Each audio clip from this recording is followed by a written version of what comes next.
विदर्भ महसूल सेवक संघटना नागपूरच्या वतीने एकच मागणी या ठिकाणी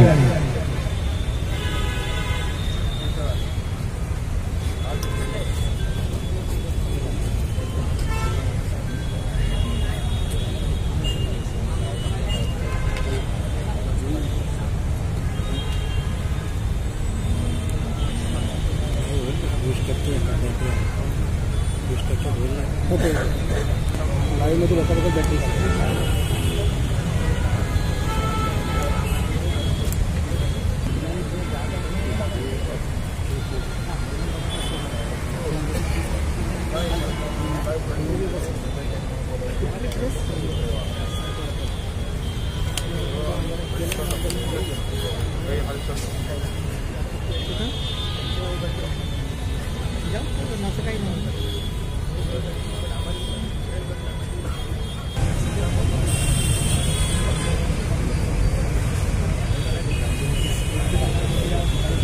ब्रह्मपुरी मतदारसंघाचे बुद्धिमान आमदार आदरणीय विजय वडेट्टीवार यांचं सगळ्यांनी टाळ्याच्या कडकडाट स्वागत करावे त्यानंतर विजय करतो.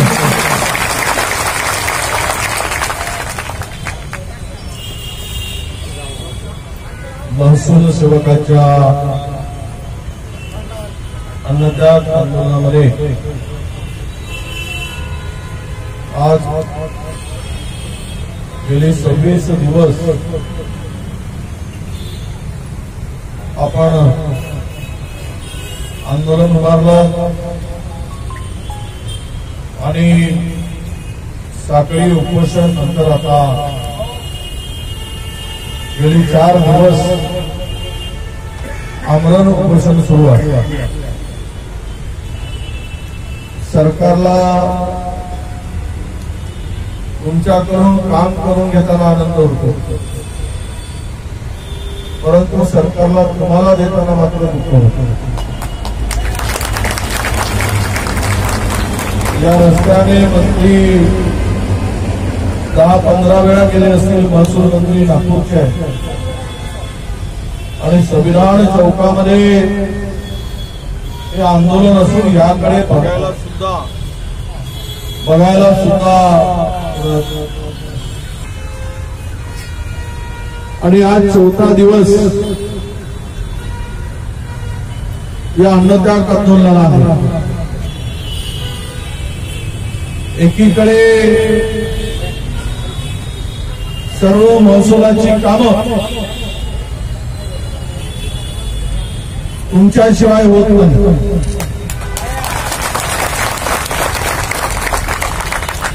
म्हणजे पहारेकरी तुम्ही, चौकीदारही तुम्ही,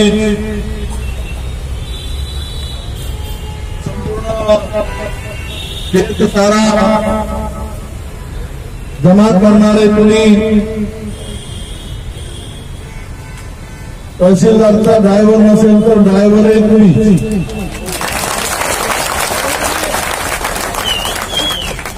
मनात आणलं तर ते गाडी उजव्या डाव्या हातानं डाव्या बाजूला नेऊन ठोकताही येते.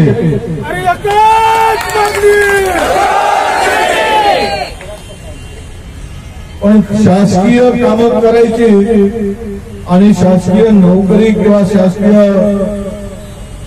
नोकरी म्हणून देताना मात्र दुजाभाव करायचा. जी कामं तुम्ही करता ते सरकारचा कर्मचारी म्हणूनच करता, म्हणून तुम्हाला कर्मचारी म्हणून ट्रीट केलं पाहिजे. मी हिशोब काढत होतो, चतुर्थ श्रेणी कर्मचाऱ्यांना किती पगार मिळतो, तर फार काही बोजा पडत नाही. महिन्याला साधारणतः 20 कोटी रुपये एवढाच बोजा पडतो. आता महिन्याला 20 म्हणजे 12×24 250 कोटी रुपये हे तुमच्या चतुर्थ श्रेणी केल्यानंतर सरकारवर बोजा पडणार. लाडकी बहीण आणली मतं मिळवायसाठी आणि वर्षाला 40,000 कोटी खर्च करता, मत मिळवायचं होतं म्हणून आणि यांना 200 कोटी रुपये देण्यासाठी तुमच्या हाताला लकवा मारतो, हे यावरून या सरकार किती बेमानी जी आहे हे आपल्या सगळ्यांना कळून चुकला. मी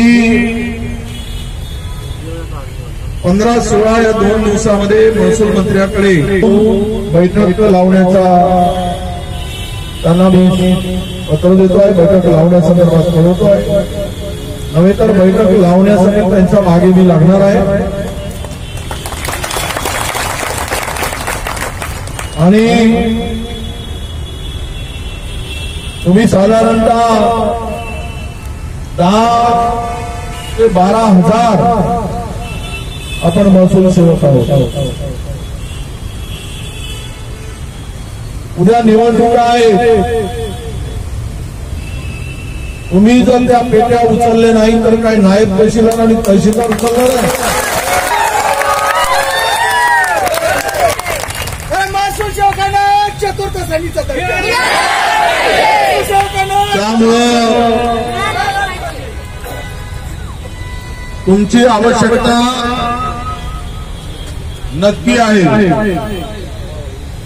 तुम्ही आता जो निर्धार केला आहे तो निर्धार तुम्ही कायम ठेवा. या सरकारला झुकवल्याशिवाय राहणार नाही. तुमच्या मी मुख्यमंत्र्यांनाही पत्र लिहून सांगणार, महसूल मंत्र्यांना आणि दोन्ही उपमुख्यमंत्र्यांना ज्यांच्याकडे तिजोरीची चाबी आहे 1 लाख कोटीचा तुम्हाला नागपूर ते गोवा शक्तीपीठ बांधायला पैसे आहेत. अरे त्या रस्त्याने जाणारा श्रीमंत माणूस असणार आहे, कारण टोल 1000 रुपये लागणार. पण गरीब आणि खेड्यामध्ये सेवा करणाऱ्या माणसाला दरवर्षी द्यायला 200 कोटी तुमची काढत नाही. यावरून या सरकारला पुरासाठी काम करायचं हे आता दिसून येतं. आज महागाई गगनाला मिळाली आहे आणि यामध्ये 15,000 रुपयामध्ये या सरकारचे माय आणि बाप तरी कुटुंब चालवू शकतील का, हा विचार सुद्धा या सरकारच्या मंत्र्यांनी मुख्यमंत्र्यांनी करायला पाहिजे. काय होईल 15,000? 400चा सिलेंडर 1100वर गेला. महागाई आता सर्वच सांगितलं तर गगनाला मिळाली. आणि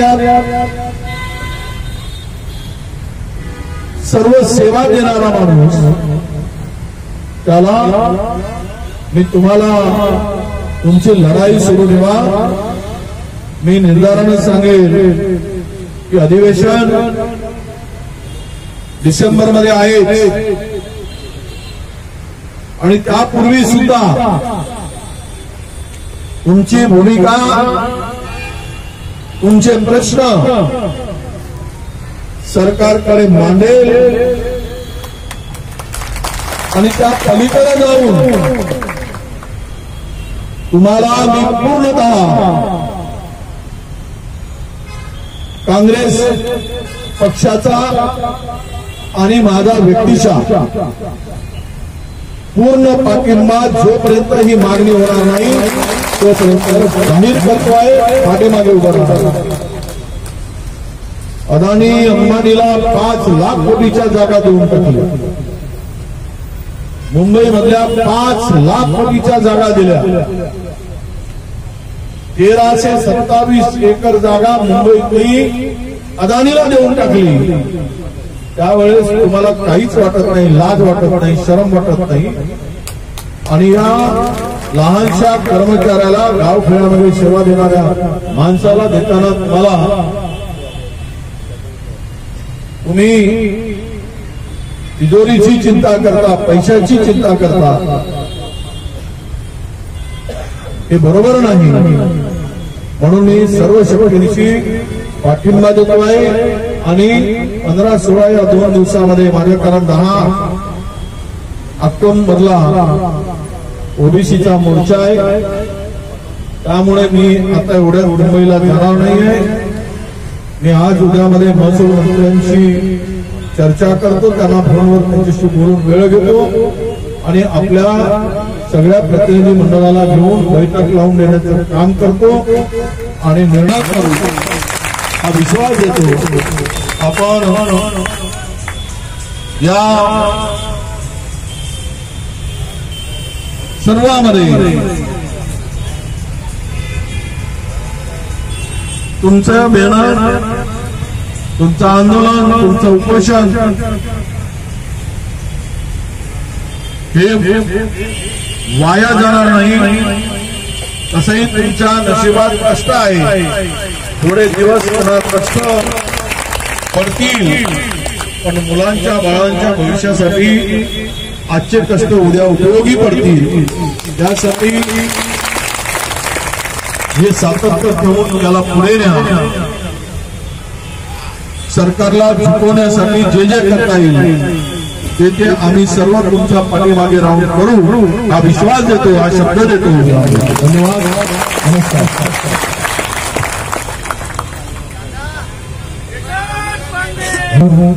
आपण